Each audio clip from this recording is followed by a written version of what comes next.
I once stood on my neighbor's doorstep in the pouring rain and asked to borrow a rectal thermometer.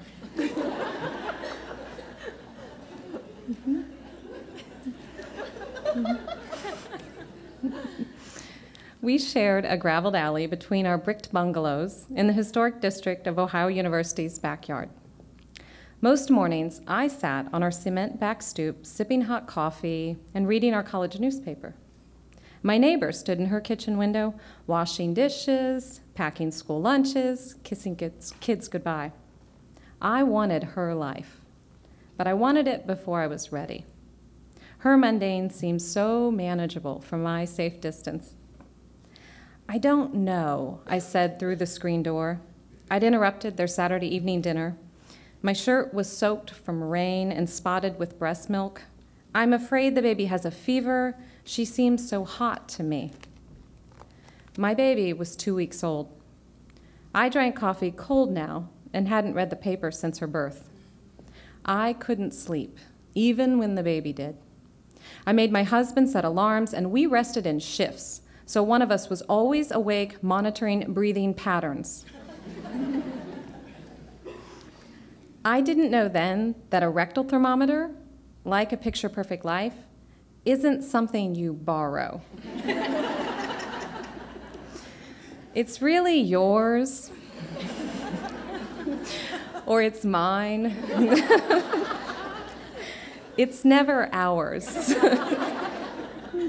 You don't give it back. My neighbor called later to ask about the baby. She was 10 years older with 3 kids of her own. She made it look so easy. Something's just not right, I told her. I'm just scared something's wrong. She went down a list of symptoms. My answers were vague. I didn't actually know how to use the rectal thermometer. I suspected, but I couldn't bring myself to do it. I didn't know the difference between Olympic sleep deprivation and mothering instincts. I didn't know that becoming a parent was something you had to grow into. Everything merited a panic attack. The baby coughed in the middle of the night. I Googled croup. She fell asleep nursing. I read up on failure to thrive. I kept minute-by-minute logs of her feedings and charts of her bowel movements. I thought that's what a mother did. I thought my overreaction was vigilant love. I was a mess. I'll send Michael over after dinner, my neighbor said. Oh, to be married to a pediatrician, I thought. Then I could sleep at night. I'd have all the answers. Michael crossed the back alley and arrived at our door with his doctor's bag, as if Saturday evening house calls were just neighborly courtesy. We walked to the couch together, me holding my baby. May I, he asked, indicating the baby. I cradled her head carefully as Michael lifted the baby from my arms.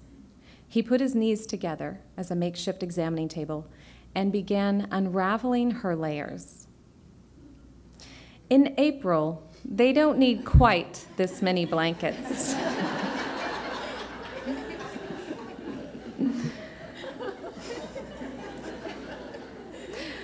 He said in a whisper, that may be why she felt so hot to you. He leaned over and pressed his lips to her forehead. She doesn't feel feverish. Your lips will know. Also, you can feel the back of the neck and the thigh. If she has a fever, you'll know without a thermometer. Michael undressed my baby, examining her every inch, re-swaddling inspected parts along the way so that her whole body was never exposed. He massaged her with his hands, rubbing his thumbs on her smooth skin, applying pressure to her belly, turning her neck back and forth. Blood rushed to the baby parts he touched. White dotted skin became pink. My baby slept through it all. Michael asked questions about her feedings, her diapers, and my own lack of sleep. He palmed her fontanelle, looked in her ears and up her nose. He moved in slow motion, as if the exam were one well-practiced routine with order and efficiency.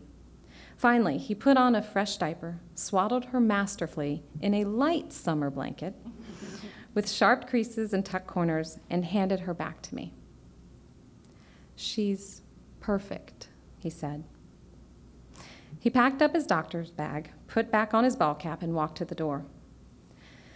The next time she cries, nurse her, and then take her for a drive. You could both use the air. My eyes welled up. I'd actually believed I was keeping it all together. Parenting is hard, Michael added. You'll get on the other side of this. You'll know. He touched my shoulder briefly, turned his back, and walked out the door.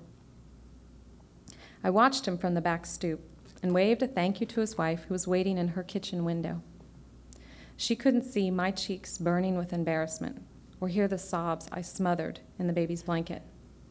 But she probably already knew that you're never really ready to become a mother.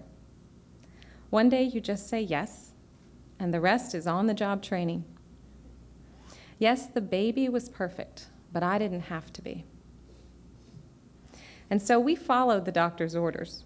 The next time our baby fussed, we drove her to the Zaleski National Forest, 25 miles west of Athens. I sat in the passenger seat weeping at what I felt was my incompetence as a mother, my worries, my worrying about worrying, my impossible standards, my raging hormones, and all that I didn't know. When we pulled up to the iron gates of the state park, my husband said, "It's closed." What now? We both turned to look at our sleeping baby in the back seat. Her hands were clenched in balled fists by her ears. Spider veins throbbed through the translucent skin of her sealed eyelids. He turned the car around on Highway 50 and started back home. I rested my head on the passenger seat window, exhausted and spent, and closed my eyes for the ride. Thank you.